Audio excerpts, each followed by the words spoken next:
Tom Luna has been really fond of saying, and also the State Department of Education has been really fond of saying, that there are no data requirements associated with the Common Core, the adoption of the Common Core standards.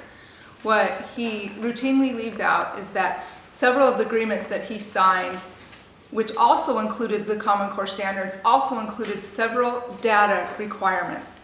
We've received money from the federal government that has required us to change the way that we collect data here in Idaho.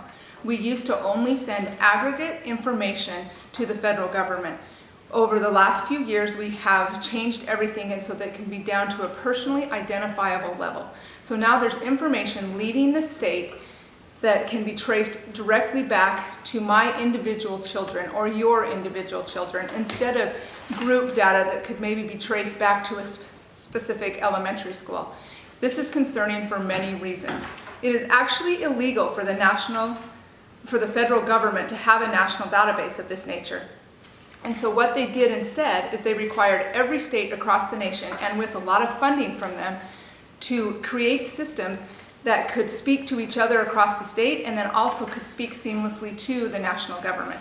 And then through different agreements that we've signed here in our state, that both our superintendent and our governor have signed, we have opened the door that they can now use and access that data at an individual level, so they can have access to it.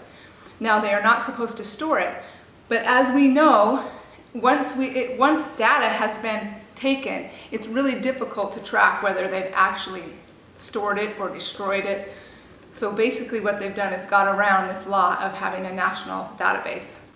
So in Idaho, some parents expressed some concern about how much data was leaving the state and how the data was actually being transferred in the state and how much information about each child was actually being collected.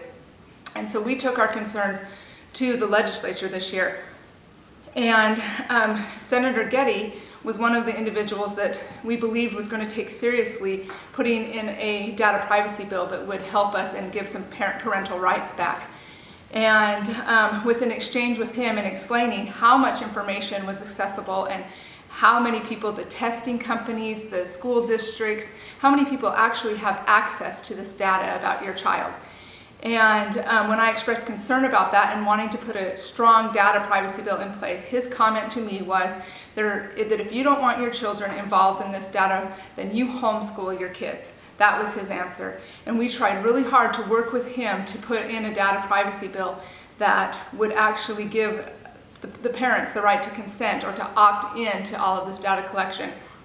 And he just wasn't interested. In fact, his major concern when we spoke with him was that Apple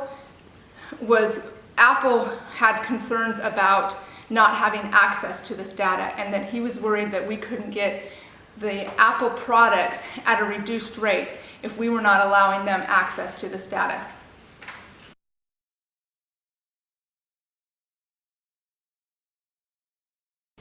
So the agreements that our superintendent and our governor signed were, we applied for several grants and to get money to actually build the statewide longitudinal data system, and each one of those grants came only if we did very specific things. We only received money if we did very specific things with our data. But the one that is the one that gives the government access is through our testing consortium. It's through a consortium called the Smarter Balanced Assessment Consortium. And it actually says that that the federal government has access to individual level data on an ongoing basis. That's a signed agreement. Now, in speaking with Superintendent Luna, he said that they have agreed not to do that, to not access any individual level data. And so we've asked several times to see that that agreement has been amended in writing and that there's actually some legal protection to keep the federal government from accessing individual level data. And he's never been able to produce that. And so as it stands, every legal document that's signed in Idaho and every agreement that we can find says that the federal government at any point and on an ongoing basis has access to individual level data on our students in Idaho. This is a document that was a response to a letter sent by Superintendent Luna to the Attorney General, Larry Wasden, and we cannot find the actual letter that Luna sent, but he's responding to what appears some questions that Superintendent Luna had. And the questions were, can a parent refuse to allow their child to be included in the state's longitudinal data system? And the answer to that by our Attorney General was that, specifically that FERPA allows educational agencies or institutions to disclose personally identifiable student information to state and local educational authorities without parental consent, so long as the disclosure is in connection with an audit or evaluation of federal or state-supported education programs. So as long as what FERPA also did was change terms, so it gave an educational purpose has a much broader definition than it did prior to 2010 FERPA. And then it goes on to list what they can release.